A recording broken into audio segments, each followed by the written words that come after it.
कभी सोचा है कि पौधे क्या वो भी आपस में बात करते हैं? एक किसान था, रामू, जो अक्सर अपने बगीचे को देखकर यही सोचता था। उसे लगता था कि उसके पौधे उससे कुछ कहना चाह रहे हैं, पर वो उनकी जुबान समझ नहीं पाता था। तो चलिए, आज हम रामू के साथ चलते हैं और पौधों की इसी सीक्रेट लैंग्वेज को समझने की कोशिश करते हैं। फिर एक दिन रामू के बगीचे में एक समझदार वैज्ञानिक आए।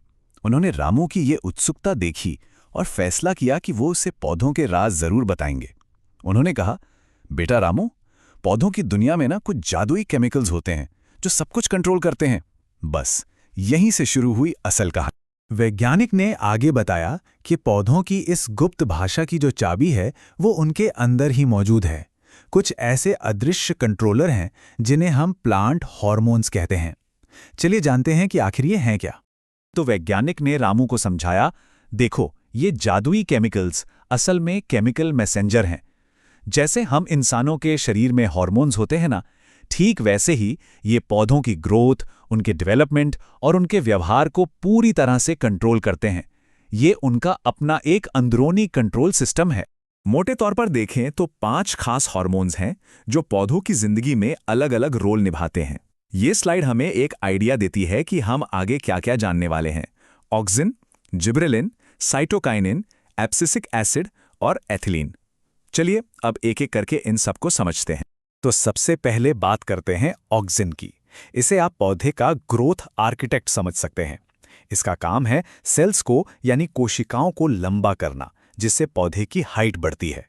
यही हार्मोन एपिकल डोमिनेंस ही बनाए रखता है, मतलब ये पौधे को ऊपर की तरफ बढ़ने पर फोकस कराता है ताकि मेन तना एकदम मजबूत बने। और वो जो पौधे सूरज की तरफ झुक जाते हैं ना, वो भी इसी ऑक्सिन का ही कमाल है। अच्छा, अब आगे बढ़ते हैं और जिबरेलिन को देखते हैं। ये हार्मोन पौधों के तने को लंबा करने में स्पेशलिस्ट है। ये बीजों को सिग्नल देता है कि अब उगने का टाइम हो गया है। और हाँ, फूलों और फलों का साइज भी यही बढ़ाता है। तो अगली बार जब कोई बड़ा सा फल देखें तो समझ जाइएगा कि शायद इसके पीछे जिबरेलिन का हाथ है। अब आते हैं साइटोकाइनिन पर, जो पौधों को जवान बनाए रखने वाला हार्मोन है। इसका मेन काम है सेल डिवीजन को बढ़ाना, जिससे पौधे में नई ग्रोथ होती है। ये पत्तियों को पीला होने से भी रोकता है, मतलब उनकी उम्र बढ़ाता है। ऑक्सिन के साथ मिलकर ये पौधे के डेवलपमेंट में एक परफेक्ट बैलेंस बनाता है। हर कहानी में एक ऐसा कैरेक्टर होता है जो चीजों को थोड़ा धीमा करता है ना? पौधों की दुनिया में वो काम है एब्सिसिक एसिड यानी ABA का। ये एक ग्रोथ इनहिबिटर है, मतलब ये ग्रोथ को रोकता है। ये बीजों को सही समय आने तक सुप्त अवस्था में रखता है, और जब सूखा पड़ने जैसी मुश्किल आती है तो ये पत्तियों के छोटे छोटे छेदों को बंद करके पानी बचाने में मदद करता है। सच में ये पौधे का स्ट्रेस मैनेजर है। तो देखिए, पौधों का पूरा खेलना इसी बैलेंस में छिपा है। एक तरफ है ग्रोथ बढ़ाने वाले, जैसे ऑक्सिन, जिबरेलिन और साइटोकाइनिन। ये सब मिलकर पौधे को कहते हैं चलो बढ़ो। और दूसरी तरफ है एब्सिसिक एसिड, जो एक तरह से ब्रेक का काम करता है, पौधे को रोकता है। मतलब ये पक्का करता है कि पौधा सही वक्त पर और सही तरीके से बढ़े। है ना कमाल का टीम वर्क?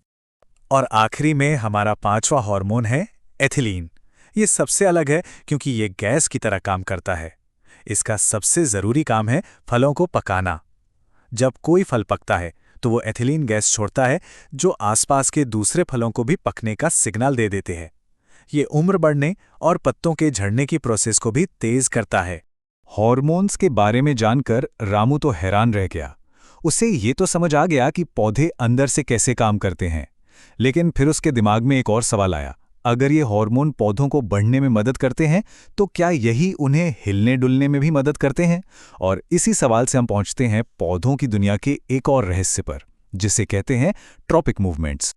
रामू ने वैज्ञानिक से पूछा, पौधे तो एक ही जगह पर खड़े रहते हैं, पर ऐसा लगता है जैसे वो भी मूव करते हैं।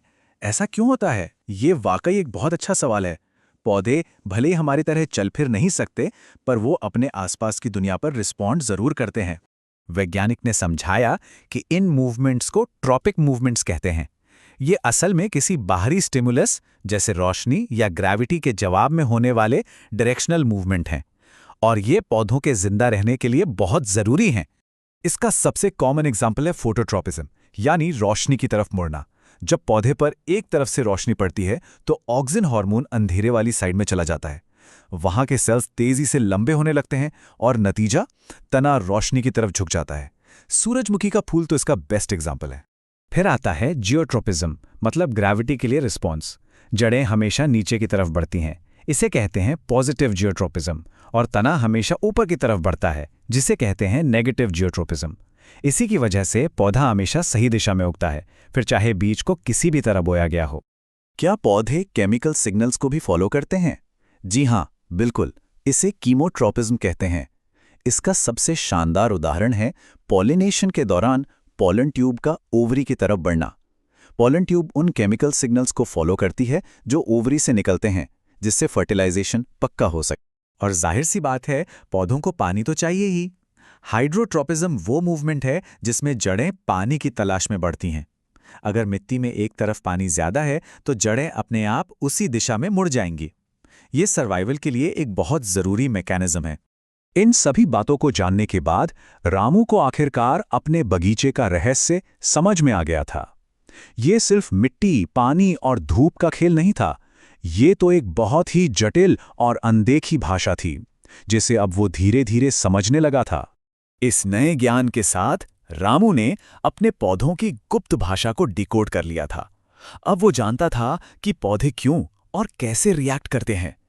इस समझ ने उसे एक बहुत ही सेहतमंद और हरा भरा बगीचा बनाने में मदद की, क्योंकि अब वो नेचर के साथ मिलकर काम कर रहा था, उसके खिलाफ नहीं। रामू की कहानी हमें ये सिखाती है कि हमारे आसपास की दुनिया कितनी जिंदा दिल है। तो अगली बार जब कोई किसी पौधे को देखे तो क्या वो सिर्फ एक पौधा ही नजर आएगा, या फिर एक ऐसा जीव जो रोशनी की तरफ बढ़ता है, ग्रेविटी को महसूस करता है और अपनी ही एक सीक्रेट भाषा में बातें करता है?